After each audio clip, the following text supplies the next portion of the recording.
guys, ini ada pertemuan antara kubunya Teh Novi dengan kubunya Agus ya. Tapi ya sangat disayangkan Agus dan pengacara FA tidak hadir gitu kan. Tapi jadi Agus nggak ke sana. Jadi Agus nggak ke sana, Mbak.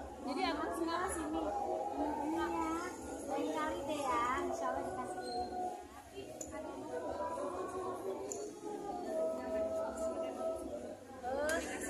Mbak nunggu Bang Farhat apa gimana, Mbak? Wah, nggak nunggu Bang Farhat lagi di SPKT. Ininya udah lagi kurang sehat.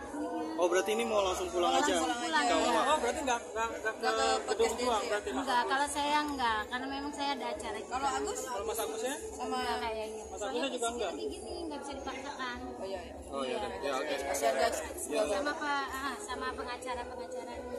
Untuk kedua belah pihak, ya, saya di sini nggak ada kepentingan dengan persengketaan kalian. Saya paham kok, setiap dari kalian ini terpojok di ruang publik, saya tahu. Tapi kalian juga harus mengerti bahwa permasalahan ini bukan permasalahan yang harus dibesar-besarkan.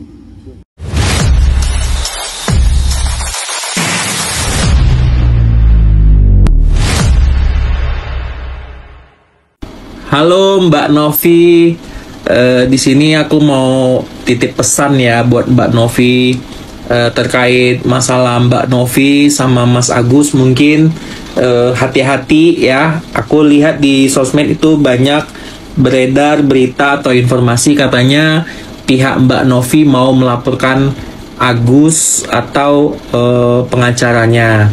Nah, aku cuman mengingatkan ya. Hati-hati terkait melaporkan Agus. Kenapa? Karena jangan sampai nanti yang tadinya masyarakat melihat Mbak Novi ini adalah orang baik. Nah, karena Mbak Novi melaporkan Agus yang katanya orang buta sama itu, nah jangan sampai nanti Mbak Novi dianggap jadi orang yang kejam, memenjarakan orang buta katanya ya. Dan secara hukum sudah jadi milik dia karena kalian nyumbang ke rekening orang. Oh, Bang Kamarudin, betul, bukan Bang Otto. Coba kita dengar kalau dari Bang Kamarudin ya. Aduh, Kamarudin, kasus Agus. Seperti Agus, karena menurut saya itu Novi nggak berhak. Kecuali misalnya sudah tepat saran rekan saya itu Pak Abbas supaya keuangannya Novi itu diaudit supaya jelas pertanggungjawabannya. Ya terserah dia dong, kalaupun masyarakat menyumbang terserah dia mau dipakai uangnya dengan cara BPJS, dengan cara beli mata atau donasi, terserah dia. Tapi yang jelas masyarakat sudah ikhlas. Tetapi kemudian ditarik oleh Novi, ya menurut saya Novi bermasalah. Novi harus diperiksa itu keuangannya selama ini. Dan seperti Agus. Karena Pak Kamarudin lebih parah lagi. Ya, malah dia ngebelain banget si Farhat Abbas kalau Pak Kamarudin. Ya kan, karena tadi mengacu kepada hukum yang membela, ya, hukum yang membela uang yang sudah masuk ke rekening seseorang itu adalah milik seseorang itu. Padahal kalau menurut aku ya, aku bukan praktisi hukum, tapi menurut aku yang diambil oleh yang dialihkan itu bukan ke rekeningnya Novi, tapi rekening yayasan. Rekening yayasan yang bisa diaudit kapanpun, yang lebih transparan, bukan ke rekening Novi loh, Pak Kamarudin. Bukan, gitu. Tapi mengacu lagi nih kita, melihat lagi nih hukum di Indonesia bagaimana. Yaitu tadi hukumnya adalah kalian transfer dengan sukarela, masuk ke rekening orang, jadi milik orang itu. Onde mande. Ini banyak donatur juga yang kesel. Aduh, soal yang suruh sujud menggonggong itu udah dibahas tadi, lu telat masuk. Lu telat masuknya. Sumpah itu udah dibahas dari tadi soal yang bapak-bapak itu. Udah damai. Udah salaman begini nih sama orang tuanya udah begini. Di syuting. Udah damai itu. Gitu. Bagaimana pendapat Abang soal pernyataan dari pihak Novi melalui kuasa hukumnya bahwa uang hasil donasi tersebut adalah milik Agus? Izin berpendapat. Pertama-tama saya tetap menghargai dan menghormati pernyataan itu jika benar. Selain mereka memang adalah pihak yang punya kompetensinya untuk menjawab, juga mereka kan adalah orang yang punya legal standing untuk mewakili Novi. Selain itu juga apa yang disampaikan tentu sudah melalui pendalaman dan alasan-alasan yang cukup. Jadi sekali lagi saya hormat dengan pernyataan itu.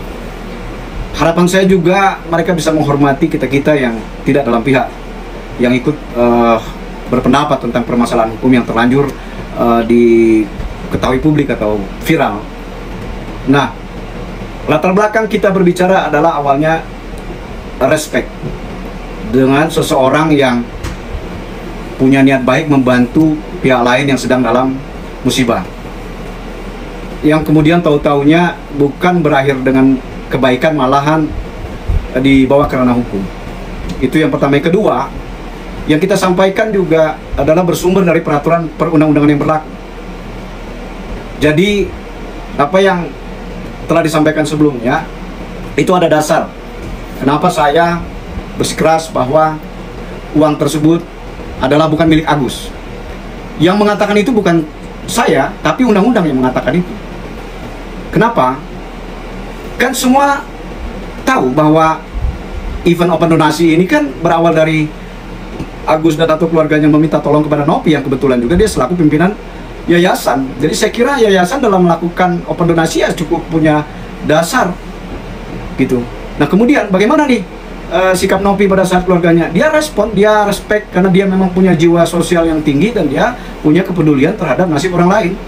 Nah agar apa? Agar supaya apa yang menjadi niat baik itu maksimal, kan dia akhirnya dibantu oleh saudara Densu, seorang podcaster ternama dan yang berbuah hasil yang luar biasa, menggerakkan banyak pihak untuk menyisihkan sebagian rezekinya membantu untuk biaya pengobatan Agus atas dasar apa yang dilakukan oleh Novi yang dibantu oleh Densu. Nah ini kan jelas nih ya, dari sini berarti uang-uang yang dikirimkan oleh para donatur itu ditujukan untuk biaya pengobatan Agus. Peruntukannya untuk biaya pengobatan Agus. Yang walaupun ada sebagian besar malah ya uang masuk ke rekening pribadi Agus, ya tentu itu bukan tanpa ada latar belakangnya. Saya yakinin itu ada latar belakangnya. Ya, dan itu juga tidak harus menjadi soal ya, mau masuk kemana aja. Yang penting kan tujuan mereka melakukan open donasi itu adalah untuk biaya pengobatan Agus karena tersiram air keras itu.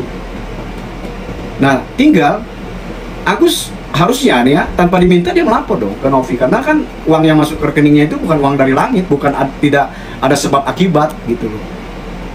Etikanya tuh begitu.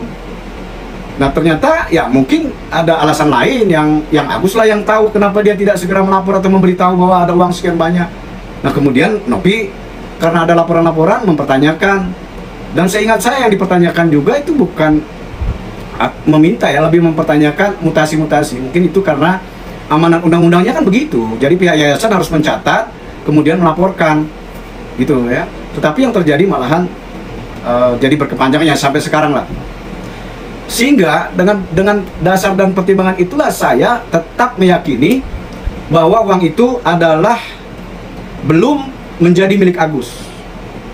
Itu karena peruntukannya bukan untuk Agus. Akan beda ceritanya kalau uang yang terkumpul didata, dicatat oleh pihak yayasan, kemudian setelahnya diserahkan dan dibuat berita acara penyerahan uang hasil donasi kepada penerima donasi. Selesai urusan.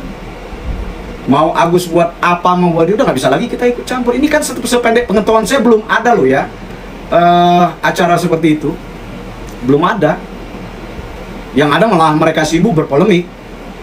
Itu. Jadi mohon maaf ya rekan-rekanku, saya tetap tegak lurus pada pendirian saya bahwa uang hasil donasi yang bersumber dari para donatur belum menjadi milik Agus kecuali sudah diserahkan secara resmi dari pihak yayasan kepada saudara Agus.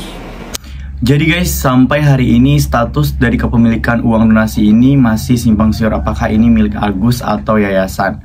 Banyak juga pihak yang berpendapat bahwasanya uang yang sudah masuk ke rekening Agus itu adalah sepenuhnya hak dan milik Agus. Jadi bebas mau digunakan atau dipakai Agus untuk hal apapun. Namun ada juga yang berpendapat bahwa hal tersebut tentu sangat melanggar moral. Kenapa? Karena uang donasi tersebut diberikan oleh donatur punya peruntukan, yaitu untuk kesembuhan mata. Itu adalah yang menjadi prioritas utama harusnya. Namun di sini pihak Agus justru memperjuangkan uang tersebut dan ingin menggunakan uang tersebut untuk hal-hal lain. Seperti halnya kemarin kita juga sempat dengar kalau pihak Agus malah ingin membangun masjid. Sebenarnya sah-sah saja apapun yang ingin dilakukan, tetapi jangan menggunakan uang donatur karena donatur itu ketika memberikan uangnya tentu jelas kalau tujuannya untuk membantu penyembuhan mata. Jika digunakan untuk hal-hal lain, itu bisa saja melukai kepercayaan dari para donatur. Nah, ini juga yang sebenarnya diperjuangkan oleh Teh Novi. Bagaimana caranya agar donatur ini tidak kapok atau kecewa menitipkan uangnya kepada Yayasan Teh Novi untuk digunakan kepada hal-hal yang benar-benar sesuai dengan prioritasnya. Nah guys, itulah beberapa informasi terbaru terkait kasus Agus dan Teh Novi ini. Kita semua berharap kasus ini segera selesai agar Teh Novi juga bisa fokus untuk mengelola yayasannya dan juga Agus bisa fokus untuk penyembuhan matanya. Sementara itu di negara kita ini masih banyak hal yang bisa menjadi perhatian kita selain ini. Nah guys, bagaimana kalian menanggapi hal tersebut? Silahkan berikan komentar dan pendapat kalian sebanyak-banyaknya di bawah ini. Kami dari YouTube Biasa TV mengucapkan terima kasih dan sampai jumpa.